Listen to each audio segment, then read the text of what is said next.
ನಮಸ್ಕಾರ ಸ್ನೇಹಿತರೆ. ಇಂಗ್ಲೆಂಡ್ ವಿರುದ್ಧದ 5ನೇ ಟೆಸ್ಟ್ ಪಂದ್ಯ ಗೆದ್ದ ಬಳಿಕ ರೋಹಿತ್ ಶರ್ಮಾ ಹೇಳಿದ್ದೇನು? ತಂಡದ ಭರ್ಜರಿ ಗೆಲುವಿನ ಬಳಿಕ ಭಾವುಕರಾದ ರೋಹಿತ್. ಅಷ್ಟಕ್ಕೂ 5ನೇ ಟೆಸ್ಟ್ ಪಂದ್ಯ ಗೆದ್ದ ಬಳಿಕ ರೋಹಿತ್ ಶರ್ಮಾ ಹೇಳಿದ್ದೇನು ಗೊತ್ತಾ?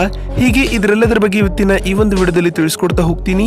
ಹೀಗಾಗಿ ದಯವಿಟ್ಟು ಈ ವಿಡಿಯೋವನ್ನ ಕೊನೆವರೆಗೂ ನೋಡಿ ಸ್ನೇಹಿತರೆ. ಆದರೆ ಅದಕ್ಕಿಂತ ಮುನ್ನ ನೀವು ಕೂಡ ರೋಹಿತ್ ರವರ ಅಭಿಮಾನಿಗಳಾಗಿ ಈ ವಿಡಿಯೋವನ್ನ ನೋಡುತ್ತಿದ್ದರೆ ತಪ್ಪದೆ ಈ ಕೂಡಲೇ ಈ ವಿಡಿಯೋಗೊಂದು ಲೈಕ್ ಮಾಡಿ. ಅದೇ ರೀತಿ ರೋಹಿತ್ ರವರ ಕ್ಯಾಪ್ಟನ್ಸಿ ಕುರಿತು ನಿಮಗಿರುವ ಅನಿಸಿಕೆಗಳನ್ನ ಕಾಮೆಂಟ್ ಮಾಡುವ ಮೂಲಕ ತಪ್ಪದೆ ತಿಳಿಸಿ. ಯಾಕಂದ್ರೆ ನಿಮ್ಮ ಕಾಮೆಂಟ್ ಬಹಳ ಮುಖ್ಯ.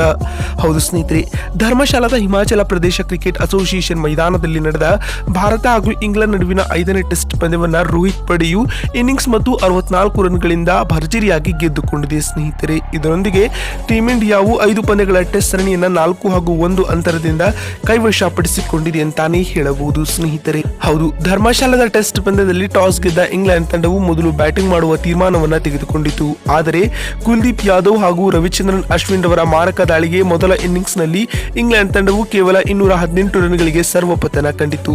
ಇದಕ್ಕೆ ಪ್ರತ್ಯುತ್ತರವಾಗಿ ತನ್ನ ಮೊದಲ ಇನ್ನಿಂಗ್ಸ್ ಅನ್ನ ಆರಂಭಿಸಿದ ಟೀಂ ಇಂಡಿಯಾವು ನಾಯಕ ರೋಹಿತ್ ಶರ್ಮಾ ಹಾಗೂ ಶುಭ್ಮನ್ ಗಿಲ್ ರವರು ಬಾರಿಸಿದ ಅದ್ಭುತ ಶತಕ ಹಾಗೂ ಅದಾದ ಬಳಿಕ ಪಡಿಕಲ್ ಹಾಗೂ ಸರ್ಫರಾಜ್ ಖಾನ್ ಮತ್ತು ಯಶಸ್ವಿ ಜೈಸ್ವಾಲ್ ಬಾರಿಸಿದ ಆಕರ್ಷಕ ಅರ್ಧಶತಕಗಳ ನೆರವಿನಿಂದಾಗಿ ಟೀಂ ಇಂಡಿಯಾವು ತನ್ನ ಮೊದಲ ಇನ್ನಿಂಗ್ಸ್ ನಲ್ಲಿ 477 ರನ್ ಕಲೆ ಹಾಕಿತು. ಈ ಮೂಲಕ ಮೊದಲ ಇನ್ನಿಂಗ್ಸ್ ನಲ್ಲಿ ಭಾರತ ತಂಡವು 250ಕ್ಕೂ ಅಧಿಕ ರನ್ಗಳ ಬೃಹತ್ ಮುನ್ನಡೆಯನ್ನ ಪಡೆದಿತ್ತು.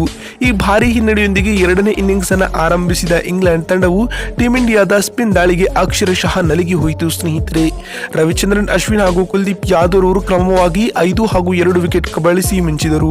ಇದರೊಂದಿಗೆ ಇಂಗ್ಲೆಂಡ್ ತಂಡವು ತನ್ನ ಎರಡನೇ ಇನ್ನಿಂಗ್ಸ್ ನಲ್ಲಿ ಕೇವಲ 195 ರನ್ಗಳಿಗೆ ಸರ್ವಪತನ ಕಂಡಿತು. ಈ ಮುಖೇನವಾಗಿ ಟೀಂ ಇಂಡಿಯಾವು 5ನೇ ಟೆಸ್ಟ್ ಪಂದ್ಯವನ್ನ ಇನ್ನಿಂಗ್ಸ್ ಮತ್ತು 64 ರನ್ಗಳಿಂದ ಗೆದ್ದುಕೊಂಡಿತು ಅಂತ ಹೇಳಬಹುದು ಸ್ನೇಹಿತರೆ. ಇನ್ನೀಗ ಭಾರತದ ಭರ್ಜರಿ ಗೆಲುವಿನ ಬಳಿಕ ಮಾತನಾಡಿದ ತಂಡದ ನಾಯಕರಾಗಿರುವ ರೋಹಿತ್ ರವರು ಈ ರೀತಿಯಾಗಿ ಹೇಳಿದ್ದಾರೆ. ಇದೊಂದು ತಂಡದ ಗೆಲುವಾಗಿತ್ತು.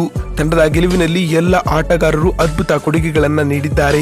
ಎಲ್ಲ ಆಟಗಾರರಿಗೂ ನಾನು ಮೊದಲು ಅಭಿನಂದನೆಗಳನ್ನ ಸಲ್ಲಿಸುತ್ತೇನೆ ಎಂದು ರೋಹಿತ್ ಹೇಳಿದ್ದಾರೆ ಸ್ನೇಹಿತರೆ. ಇನ್ನು ಮಾತು ಮುಂದುವರಿಸಿದ ಅವರು, ನಾವು ಈ ಸರಣಿಯಿಂದ ಅನೇಕ ಪಾಸಿಟಿವ್ ಅಂಶಗಳನ್ನ ಕೊಂಡೊಯ್ಯುತ್ತೇವೆ. ತಂಡದ ಪರ ಯುವ ಆಟಗಾರರು ಮಿಂಚಿದ್ದಾರೆ. ಬೌಲರ್ಗಳು ಕೂಡ ಅದ್ಭುತ ಪ್ರದರ್ಶನ ತೋರಿದ್ದಾವೆ. ಒಂದ್ ಹಂತದಲ್ಲಿ ಸರಣಿಯು ಆರಂಭವಾದಾಗ ನಾವು ಮೊದಲ ಪಂದ್ಯವನ್ನೇ ಸೋತು ಸರಣಿಯಲ್ಲಿ ಹಿನ್ನಡೆಯನ್ನ ಅನುಭವಿಸಿದ್ದೇವೆ. ಆದರೆ ಅಲ್ಲಿಂದ ನಮ್ಮ ಕಮ್ ಬ್ಯಾಕ್ ಅದ್ಭುತವಾಗಿತ್ತು ಎಂದು ರೋಹಿತ್ ಹೇಳಿದ್ದಾರೆ ಸ್ನೇಹಿತರೆ. ಇನ್ನು ಮಾತು ಮುಂದುವರಿಸಿದ ಶರ್ಮಾ ರವರು, ಸರಣಿಯುದ್ದಕ್ಕೂ ಯಶಸ್ವಿ ಜೈಸ್ವಾಲ್, ಸರ್ಫರಾಜ್ ಖಾನ್ ರಂತಹ ಯುವ ಆಟಗಾರರು ಅದ್ಭುತ ಪ್ರದರ್ಶನ ತೋರಿದ್ದಾರೆ. ಅವರು ಇದೇ ರೀತಿ ಆಟವನ್ನ ಮುಂದುವರಿಸಲಿ ಎಂದು ನಾನು ಆಶಿಸುತ್ತೇನೆ ಎಂದು ರೋಹಿತ್ ಹೇಳಿದ್ದಾರೆ. ಈ ಟ್ರೋಫಿಯನ್ನ ಗೆದ್ದಿರುವುದು ನನಗೆ ತುಂಬಾ ಸಂತಸ ತಂದಿದೆ ಎಂದು ಕೂಡ ರೋಹಿತ್ ಹೇಳಿದ್ದಾರೆ ಸ್ನೇಹಿತರೆ. ನೋಡಿದ್ರಲ್ಲ ಬಂಧುಗಳೇ, ಇಂಗ್ಲೆಂಡ್ ವಿರುದ್ಧದ 5ನೇ ಟೆಸ್ಟ್ ಪಂದ್ಯ ಗೆದ್ದ ಬಳಿಕ ರೋಹಿತ್ ಹೇಳಿದ್ದೇನು ಅಂತ ತಿಳಿಸಿಕೊಡುವ ನಮ್ಮ ಈ ಪ್ರಯತ್ನ ನಿಮಗೆ ಇಷ್ಟವಾಗಿದ್ದರೆ ತಪ್ಪದೆ ಈ ಕೂಡಲೇ ಈ ವಿಡಿಯೋಗೊಂದು ಲೈಕ್ ಮಾಡಿ. ವಿಡಿಯೋವನ್ನ ಇಲ್ಲಿವರೆಗೂ ನೋಡಿದ್ದಕ್ಕಾಗಿ ಧನ್ಯವಾದಗಳು.